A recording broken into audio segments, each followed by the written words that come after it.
नमस्कार दोस्तों, महर्षि गौतम शिक्षण संस्थान के YouTube चैनल पर आप सभी का हार्दिक स्वागत है। मैं हूं प्रदीप चौहान।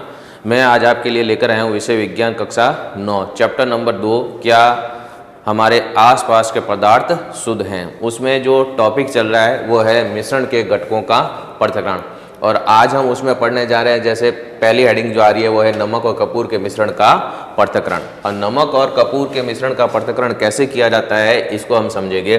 सबसे पहले हम क्या करते हैं, एक चीनी मिट्टी की प्याली लेते हैं और उस चीनी मिट्टी की प्याली में नमक और कपूर का जो मिश्रण होता है उस मिश्रण को हम जो है इस चीनी मिट्टी की प्याली में भर लेते हैं। तो ये तो हो जाएगी चीनी मिट्टी की प्याली। क्या हो गई ये चीनी मिट्टी की प्याली, और इस चीनी मिट्टी के प्याली में हमने जो मिश्रण लिया है वो मिश्रण किसका है, नमक व कपूर का मिश्रण। नमक व कपूर का मिश्रण, ठीक है। अब इस प्याली को हम एक स्टैंड पे रखेंगे और इसके पश्चात इस चीनी मिट्टी की प्याले के ऊपर एक कांच का कीप रखेंगे, और ये कांच का कीप जो होगा इस प्याली पर उल्टा रखा जाएगा। कैसे रखा जाएगा, इसके ऊपर उल्टा रखा जाएगा, और इसकी जो नलिका जो होती है, कीप की जो नलिका होती है, इस कीप की नलिका में यहाँ पर एक रुई का प्लग लगा दिया जाता है जो कि थोड़ा सा भीगा हुआ या गीला होता है। तो यहाँ पर इसमें लगा दिया जाता है रुई का प्लग। तो ये हो जाएगा कांच का कीप, ये है कांच का कीप, और इसमें हो जाएगा रुई का प्लग। क्या हो जाएगा, रुई का प्लग हो जाएगा। अब हम क्या करते हैं कि ये जो चीनी मिट्टी की जो प्याली है इसको हमें जो है ऊष्मा प्रदान करनी है, तब इसके नीचे बर्नर को रखा जाएगा और बर्नर को जला करके इसको जो है ऊष्मा प्रदान की जाएगी। तो जब ऊष्मा प्रदान की जाती है नमक और कपूर के मिश्रण को, तो कपूर जो है वो द्रव में परिवर्तित हुए बिना ही सीधे किस में, गैस में परिवर्तित हो जाता है। तो कपूर जो होता है, ये कपूर क्या होता है, जब इसको गर्म किया जाता है, कपूर को क्या किया जाता है, गर्म किया जाता है। तो गर्म करने पर ये जो कपूर जो होता है द्रव में परिवर्तित हुए बिना, द्रव में परिवर्तित हुए बिना सीधे ही गैस में परिवर्तित हो जाता है। गैस में क्या हो जाता है, परिवर्तित हो जाता है। तो जब कोई ठोस पदार्थ गर्म करने पर सीधे ही गैस अवस्था में परिवर्तित हो जाता है तो इस क्रिया को कहा जाता है ऊर्ध्वपातन, ठीक है। तो ये ऊर्ध्वपातन क्रिया हो गई। तो इसमें नमक और कपूर में कपूर जो है वो गर्म करते ही ऊर्ध्वपातित हो जाता है। ऊर्ध्वपातित होने का मतलब ये है कि वो द्रव अवस्था में परिवर्तित हुए बिना ही सीधे किस में परिवर्तित हो जाता है, गैस अवस्था में। तो इस वजह से यहाँ पर जो है कपूर की ये जो है वाष्प, ये है कपूर की वाष्प, ठीक है। तो ये सीधा गैस में परिवर्तित हो गया।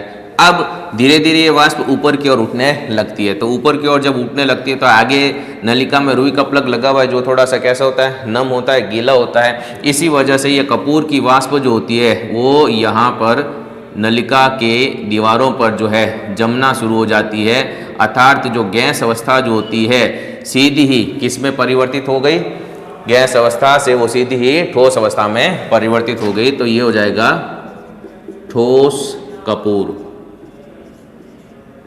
ठीक है। तो इस प्रकार से जो ऊर्ध्वपातित जो घटक होते हैं मिश्रण में उपस्थित होते हैं उनको गर्म करके आसानी से जो है उनको क्या किया जा सकता है, पृथक किया जा सकता है।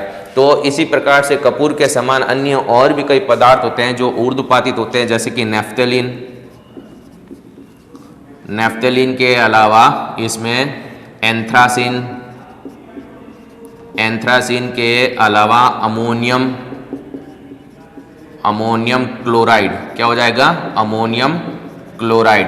ये सारे के सारे जो है ये कैसे हैं, ऊर्ध्वपातित। कैसे पदार्थ है ये सारे के सारे जो है ऊर्ध्वपातित पदार्थ होते हैं, अर्थात जब इनको गर्म किया जाता है तो इनको गर्म करने पर ये पदार्थ जो होते हैं ठोस अवस्था से किस में आ जाते हैं, सीधे गैस अवस्था में परिवर्तित हो जाते हैं। तो कपूर के साथ साथ में नेफ्थलीन, एंथ्रासीन और अमोनियम क्लोराइड, इनको भी जब गर्म किया जाता है तो ये द्रव अवस्था में परिवर्तित हुए बिना ही सीधे गैस अवस्था में परिवर्तित हो जाते हैं। और जब गैस को ठंडा किया जाए तब ये वापस जो है ठोस अवस्था को प्राप्त कर लेते हैं। और इस प्रकार से इनको आसानी से जो है मिश्रण से क्या किया जा सकता है, पृथक किया जा सकता है। तो नमक और कपूर के मिश्रण का पृथक्करण कैसे किया जाता है, ये चित्र की सहायता से आप आसानी से समझ सकते हैं। सबसे पहले हमने जो है चीनी मिट्टी की प्याली ली और उस चीनी मिट्टी की प्याली में हमने नमक और कपूर के मिश्रण को रखा। फिर इस चीनी मिट्टी की प्याली के ऊपर हमने कांच के कीप को उल्टा करके रखा तथा कीप की जो नलिका होती है उस पर रुई का प्लग लगा दिया जाता है। फिर इस ये जो चीनी मिट्टी की जो प्याली होती है इसको हम क्या करते हैं, एक स्टैंड पर व्यवस्थित करते हैं और स्टैंड के नीचे एक बर्नर को जलाते हैं। जब बर्नर को जलाया जाता है तो जो कपूर है वो ऊष्मा पाकर के ठोस अवस्था से सीधे किस में, वाष्प में परिवर्तित हो जाता है। और जब ये वाष्प धीरे धीरे ऊपर की ओर उठने लगती है तो ऊपर जो है ये जो आपको दिखाई दे रहा है कांच का कीप, इसकी जो दीवार होती है, नलिका की जो दीवार होती है उस पे वो जमा होने लगता है और वापस जो है ठोस अवस्था को प्राप्त कर लेता है। और इस प्रकार से ये ऊर्ध्वपातित होकर के कपूर को जो है हम आसानी से क्या कर सकते हैं, पृथक कर सकते हैं। तो ध्यान दीजिएगा कि कपूर जैसे पदार्थ जैसे नेफ्थलीन है, एंथ्रासीन है, अमोनियम क्लोराइड है, ये ऊर्ध्वपातित पदार्थ कहलाते हैं। क्यों कहलाते हैं, क्योंकि जब इनको गर्म किया जाता है तो ये द्रव में परिवर्तित हुए बिना ही ठोस अवस्था से सीधे किस में परिवर्तित हो जाते हैं, गैस अवस्था में परिवर्तित हो जाते हैं। और इसी गुण की वजह से इनको मिश्रण से जो है आसानी से क्या किया जा सकता है, पृथक किया जा सकता है। फिर इसके पश्चात दूसरी जो विधि आती है वो है काली स्याही से डाई का पृथक्करण। तो अगला जो इसमें पृथक्करण हम पढ़ेंगे उसका नाम क्या है, काली स्याही से डाई का पृथक्करण। ठीक है। अब जो स्याही की बात की जाती है, इस स्याही में दो चीजें पाई जाती है, एक तो है विलायक और दूसरा क्या होता है, विलेय पदार्थ। जो विलायक है वो तो इसमें है जल और जो विलेय पाए जाते हैं इसमें वो क्या हो जाएगा, इसमें डाई। ठीक है ना। और इसी वजह से जो है इसमें रंग आता है डाई की वजह से। अब हमें जो है काली स्याही से डाई को पृथक करना है तो इसके लिए जो विधि काम में ली जाती है उसको कहा जाता है क्रोमेटोग्राफी। क्या कहा जाता है उसको, क्रोमेटोग्राफी विधि। ठीक है। तो क्रोमेटोग्राफी विधि के द्वारा हम जो है काली स्याही से डाई को क्या कर सकते हैं, पृथक कर सकते हैं। क्रोमेटोग्राफी, इसमें वर्ड आता है क्रोमा। क्रोमा जो है एक ग्रीक भाषा का शब्द है और क्रोमा का तात्पर्य होता है रंग। क्रोमा का तात्पर्य क्या होता है, रंग। और इस प्रकार से रंग को पृथक करने के लिए जो विधि काम में ली जाती है उसी को क्या कहा जाता है, क्रोमेटोग्राफी कहा जाता है। तो ध्यान दीजिएगा कि काली स्याही से डाई को पृथक करना है तो काली स्याही जो होती है उसमें विलायक क्या होता है, जल, और विलेय क्या होता है, डाई। अब काली स्याही से डाई को पृथक करने के लिए जिस विधि का उपयोग किया जाता है उस विधि को क्या कहा जाता है, क्रोमेटोग्राफी विधि कहा जाता है। इसमें जो क्रोमा शब्द जो आता है वो ग्रीक भाषा से लिया गया है और क्रोमा का तात्पर्य क्या होता है, रंग। अर्थात रंग को पृथक करने के वाली जो विधि काम में ली जाती है उसी को क्या कहा जाता है, क्रोमेटोग्राफी विधि कहा जाता है। अब कैसे ये विधि जो है काम में और उपयोग में ली जाती है डाई को पृथक करने के लिए समझते हैं। सबसे पहले क्या करते हैं, हम एक छानक पत्र जिसको फिल्टर पेपर कहा जाता है, क्या कहा जाता है, फिल्टर पेपर, या इसको कहा जाता है छानक पत्र।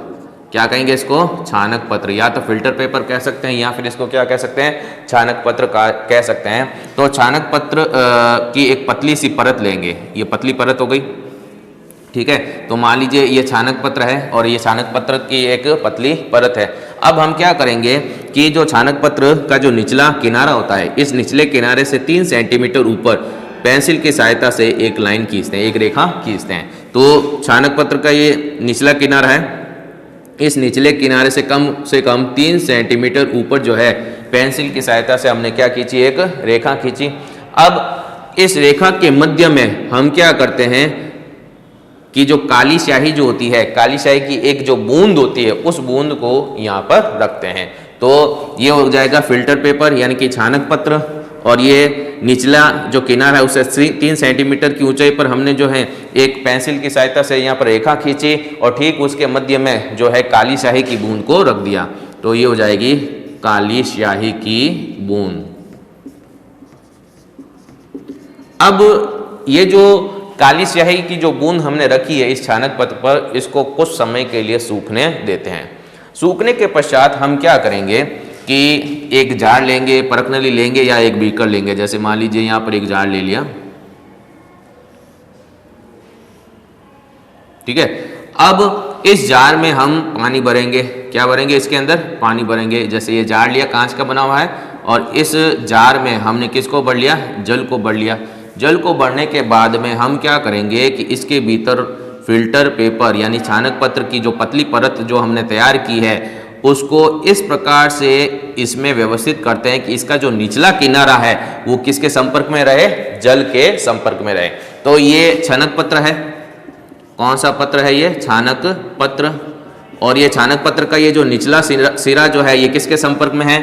ये जल के संपर्क में है। और निचले सिरे से 3 सेंटीमीटर की ऊंचाई पर हमने क्या लगाई थी? काली स्याही की बूंद लगा रखी थी। अब इसको हमने जो है कुछ समय के लिए क्या कर दिया? स्थिर छोड़ दिया, शांत छोड़ दिया, स्थिर छोड़ दिया। कुछ समय पश्चात हम क्या देखते हैं कि ये जो जल जो होता है इस छानक पत्र के द्वारा क्या होता है? अवशोषित होता है। तो धीरे धीरे जल जो होता है वो क्या होता है? ऊपर की ओर चढ़ने लगता है। तो जो छानक पत्र का जो निचला सिरा जो कि जल के संपर्क में है, यहाँ से जल को अवशोषित किया जाएगा और जो जल होता है धीरे धीरे इस छानक पत्र में ऊपर की ओर जो है बढ़ने लगता है। तो जल जब ऊपर की ओर बढ़ेगा तब हम क्या देखेंगे कि ये जो काली स्याही की जो बूंद है ये भी जल के संपर्क में आएगी, क्योंकि जल धीरे धीरे क्या हो रहा है? ऊपर की ओर उड़ रहा है। तो इस काली स्याही में जो जल में घुलनशील जो डाई होती है, ठीक है, वो पृथक हो जाती है और जो जल के कण हैं उस जल के कणों के साथ साथ में उस डाई के कण भी धीरे धीरे ऊपर की ओर चढ़ने लगते हैं। तो इसका तात्पर्य ये हुआ कि जो जल में घुलनशील, जल में तीव्रता से घुलनशील जो डाई होती है वो तेजी से जल के साथ में क्या होती है? ऊपर उठने लगती है। और इस प्रकार से जो है काली स्याही से जो है डाई वो है क्या हो जाती है? पृथक हो जाती है। तो बिल्कुल सिंपल सा प्रयोग है। क्या है कि काली स्याही से डाई का पृथक्करण। तो काली स्याही जो है इसमें विलय क्या होगा? जल, और विलय क्या होगा? डाई। और काली स्याही से डाई को पृथक करने के लिए जिस विधि का उपयोग किया जाता है उसे क्या कहा जाता है? क्रोमेटोग्राफी विधि। क्रोमेटोग्राफी विधि में जो शब्द आता है क्रोमा, वो ग्रीक भाषा का शब्द है। क्रोमा का तात्पर्य क्या होता है? रंग। और रंग को पृथक करने के लिए जिस विधि का उपयोग किया जाता है उसी को क्रोमेटोग्राफी कहा जाता है। क्रोमेटोग्राफी में जो मुख्य रूप से पत्र काम में लिया जाता है उसको छानक पत्र कहेंगे। क्या कहेंगे उसको? छानक पत्र, या फिर उसको क्या कहेंगे? Filter paper. ये जो छानक पत्र काम में लिया जाता है इसकी एक पतली परत लेंगे और इसका जो निचला किनारा होता है छानक पत्र का उससे 3 सेंटीमीटर की ऊंचाई पर पेंसिल की सहायता से एक रेखा खींच लेंगे और ठीक उसके मध्य में काली स्याही की एक बूंद को रख देंगे। फिर इस काली स्याही की बूंद को कुछ समय के लिए सूखने देते हैं। जब ये काली स्याही की बूंद सूख जाती है तब एक जार लेते हैं। जार में थोड़ा सा हम जल भरते हैं और छानक पत्र को इस प्रकार से जार के अंदर व्यवस्थित करते हैं कि जो छानक पत्र का जो निचला सिरा है वो जल के संपर्क में रहे। अब जो जल होता है वो छानक पत्र के निचले किनारे से धीरे धीरे ऊपर की ओर टूटने लगता है। तो जल में घुलनशील जो डाई होती है उस डाई के कण भी जल के साथ साथ ऊपर की ओर उठने लगते हैं और इस प्रकार स्याही से जो है डाई क्या हो जाती है? पृथक हो जाती है। तब इस प्रकार से हम क्रोमेटोग्राफी विधि के द्वारा जो है क्या कर सकते हैं? स्याही से डाई को पृथक कर सकते हैं। तो इसका जो उपयोग आता है वो उपयोग क्या हो जाएगा कि स्याही से डाई को पृथक करने में, ठीक है ना, स्याही से डाई को क्या करने में? पृथक करने में। दूसरा इसका जो प्रयोग होगा वो है प्राकृतिक रंगों से पिगमेंट प्राकृतिक रंगों से पिगमेंट को पृथक करने में, पिगमेंट को क्या करने में, पृथक करने में। और तीसरा जो अनुप्रयोग होगा वो है रक्त से नशीले पदार्थ, रक्त से कौन से पदार्थ, नशीले पदार्थ को पृथक करने में। तो क्रोमेटोग्राफी के अगर अनुप्रयोग या उपयोग पूछ लें तो मुख्य 3 उपयोग हैं। पहला उपयोग क्या बताया कि स्याही से डाई को पृथक करने में, दूसरा उपयोग क्या है कि प्राकृतिक रंगों से पिगमेंट को पृथक करने में, और तीसरा जो इसका उपयोग होता है वह है रक्त से नशीले पदार्थ को पृथक करने में। अब अगली विधि पढ़ते हैं। अगली विधि जो है उसमें घुलनशील पदार्थों का पृथक्करण कैसे किया जाता है वो हम पढ़ते हैं।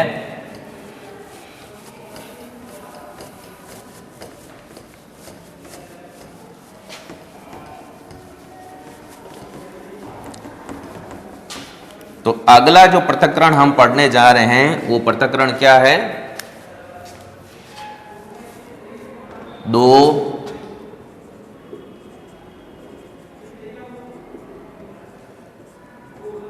घुलनशील पदार्थों के मिश्रण का पृथक्करण। अब 2 घुलनशील पदार्थों के मिश्रण का पृथक्करण कैसे किया जाता है इसको हम समझते हैं। अब इसमें हम जो यहाँ पर घुलनशील पदार्थों का जो मिश्रण ले रहे हैं वो मिश्रण है किसका, जल व एसीटोन का मिश्रण। किसका मिश्रण है, जल व एसीटोन का मिश्रण है। ठीक है। अब 2 घुलनशील पदार्थों के मिश्रण को पृथक करने के लिए जो विधि काम में ली जाती है, उपयोग में ली जाती है, उस विधि को कहा जाता है आसवन विधि। क्या कहा जाता है, आसवन विधि। तो आसवन विधि के द्वारा हम जो है 2 घुलनशील पदार्थों के मिश्रण का क्या करेंगे, पृथक्करण करेंगे। अब कैसे किया जाता है, तो इसके लिए हम क्या करते हैं, एक आसवन फ्लास्क लेंगे। क्या लेंगे, एक आसवन फ्लास्क लेंगे।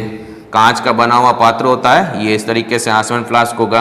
और इस आसवन फ्लास्क में हम मिश्रण ले लेते हैं। क्या लेते हैं, इसमें मिश्रण ले लेते हैं किसका, जल और एसीटोन का। जल व एसीटोन का मिश्रण। अब हम क्या करते हैं कि ये जो आसवन फ्लास्क जो है इसके ऊपर जो है लगाते हैं कॉर्क। क्या लगाते हैं, कॉर्क लगाते हैं। और इसमें कॉर्क में एक मुंह, एक छिद्र पाया जाता है और उस छिद्र में हम इसमें लगा देते हैं थर्मामीटर। क्या लगा देते हैं, इसके अंदर थर्मामीटर लगा देते हैं। तो ये आ जाएगा इसमें थर्मामीटर।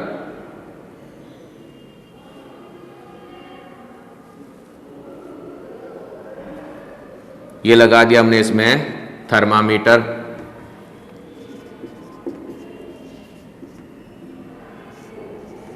अब ये जो फ्लास्क जो आप देख रहे हो, ठीक है ना, जिसको हम नाम दे रहे हैं क्या, आसवन फ्लास्क। आसवन फ्लास्क। इस फ्लास्क से एक पार्श्व नलिका निकलती है। ये जो पार्श्व नलिका जो होती है ये संगणक से जुड़ी हुई होती है। यहाँ पे ये है संगणक है।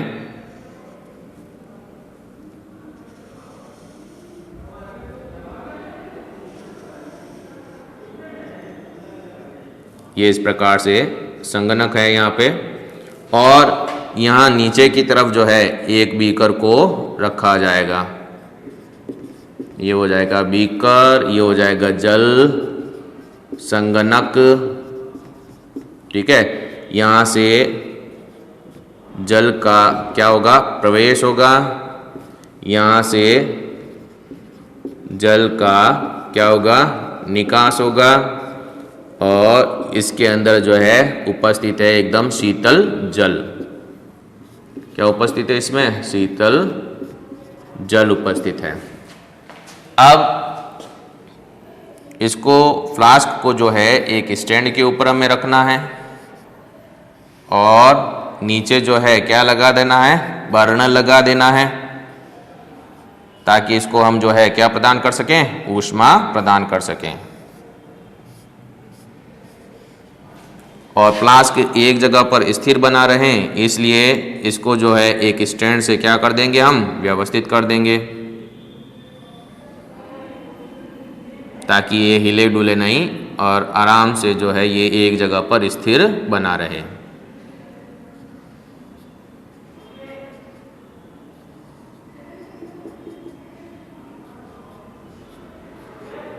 ये इस प्रकार से, ठीक है। तो ये हो जाएगा स्टैंड, ये इस पे लगा हुआ है क्लैंप। तो हम पढ़ने जा रहे हैं इसमें दो घुलनशील पदार्थों के मिश्रण का पृथक्करण। दो घुलनशील पदार्थों के मिश्रण के पृथक्करण के लिए जिस विधि का उपयोग किया जाता है उसे क्या कहा जाता है, आसवन विधि। और हम जो है ऐसे दो घुलनशील पदार्थों का मिश्रण ले रहे हैं जिसमें जल और एसीटोन उपस्थित है। जल और एसीटोन के मिश्रण को एक आसवन फ्लास्क में भर लिया जाता है और आसवन फ्लास्क को एक स्टैंड में क्या कर लिया जाता है, व्यवस्थित कर लिया जाता है। आसवन फ्लास्क के ऊपर मुख पर एक कॉर्क लगाया जाता है और इस कॉर्क में थर्मामीटर को व्यवस्थित कर लिया जाता है तथा इस आसवन फ्लास्क का जो संबंध है वो किससे कर दिया जाता है, जल संगणक से कर दिया जाता है। जल संगणक में जो है क्या शीतल जल जो है प्रवेश करता है, ठीक है। तो अब हम क्या करते हैं कि ये जो आसवन फ्लास्क जो होता है इसको बर्नर की सहायता से इसको ऊष्मा प्रदान करते हैं। अब जल और जो एसीटोन जो होता है, जल और एसीटोन के क्वथनांक में, इनके क्वथनांक में क्या पाया जाता है, अंतराल पाया जाता है। क्वथनांक में अधिक जो है पाया जाता है, क्या अंतराल पाया जाता है। और यहां पर हम देखते हैं कि जो एसीटोन जो है बिना विघटित हुए उबलने लगता है। एसीटोन जो होगा वो बिना विघटित हुए क्या होता है, उबलने लगता है। और जब एसीटोन उबलने लगेगा तो एसीटोन की क्या होगी, वाष्प बनेगी यहाँ पर। और ये जो एसीटोन की वाष्प जो बनती है वो प्रवेश कर जाती है किसमें, जल संगणक में। जब एसीटोन की, ये है एसीटोन, एसीटोन की वाष्प है यहाँ पर, ये एसीटोन की वाष्प जो है जब संगणक में प्रवेश करती है तो शीतल जल के संपर्क में आती है और शीतल जल के संपर्क में आते ही वो गैस से कौन सी अवस्था में परिवर्तित हो जाता है, एसीटोन पुनः जो है द्रव अवस्था में परिवर्तित हो जाता है। और इस प्रकार से हम जो है ठंडा करके उसको संघनित करके पुनः जो है कौन सी अवस्था में प्राप्त कर लेते हैं, द्रव अवस्था में प्राप्त कर लेते हैं। तो यहाँ पर एसीटोन प्राप्त हो जाएगा।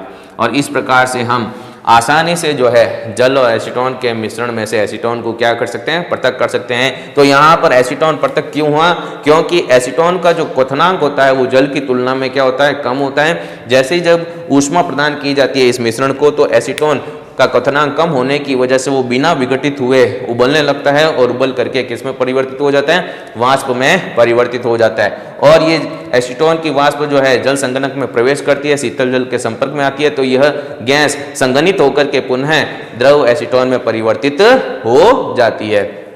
तो इस तरीके से अंतराल अगर पाया जाता है क्वथनांक में, दो घुलनशील पदार्थों के क्वथनांक में अगर अंतराल पाया जाता है तब हम आसवन विधि के द्वारा आसानी से जो है घुलनशील पदार्थों को मिश्रण से क्या कर सकते हैं, पृथक कर सकते हैं। अब कई बार ऐसा होता है कि जो क्वथनांक में जो ये अंतराल पाया जाता है वो 25 केल्विन से कम पाया जाता है। अंतराल जो पाया जाता है वो 25 केल्विन से कम पाया जाता है, ठीक है, 25 केल्विन से कम।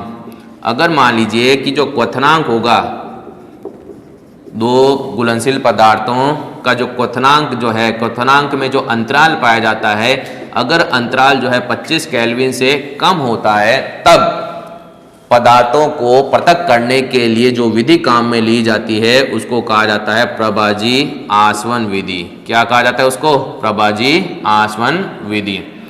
अब अंतर क्या है आसवन विधि और प्रभाजी आसवन विधि में?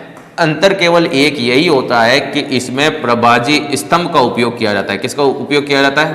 प्रभाजी स्तंभ का उपयोग किया जाता है। लगभग ये संरचना एक समान ही रहती है, सिर्फ यही होता है उसमें अंतर कि आसवन फ्लास्क और जल संगणक के बीच में क्या लगा होता है? प्रभाजी स्तंभ लगा होता है।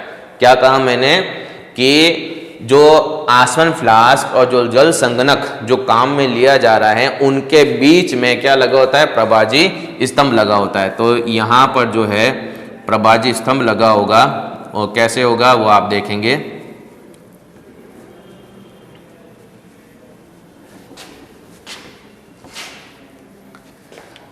उसमें अंतर क्या आ जाएगा कि यहाँ पर डायरेक्ट थर्मामीटर ना होकर के यहाँ पर लगा होता है प्रभाजी स्तंभ, और ये जो प्रभाजी स्तंभ जो होता है, ठीक है, ये है प्रभाजी स्तंभ, और प्रभाजी स्तंभ से यहाँ से ये जो है जल संगणक जुड़ा हुआ होगा,